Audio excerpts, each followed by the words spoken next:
আমাদের শুরু হলো মাসাই মারা ট্যুর। আমরা জিপ নিয়ে বেরিয়ে পড়লাম। ১ম এ দেখলাম একদল ইম্পালা দাঁড়িয়ে আছে এবং আমাদের গাইডের কাছ থেকে জানলাম এরা সবাই মেয়ে আর বাচ্চা। পুরুষ ইম্পালা কিন্তু এই দলেতে থাকে না।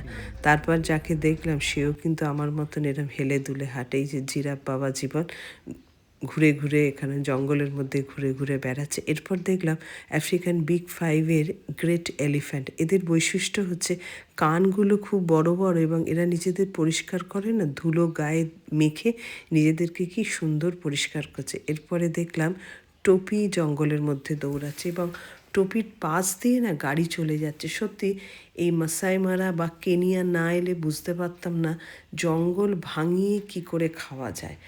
এরপরে আস্তে আস্তে আমরা হোটেলে ফিরবো। সূর্যি মামা ডুব দিচ্ছে, দূরে দেখা যাচ্ছে আকাশিয়া।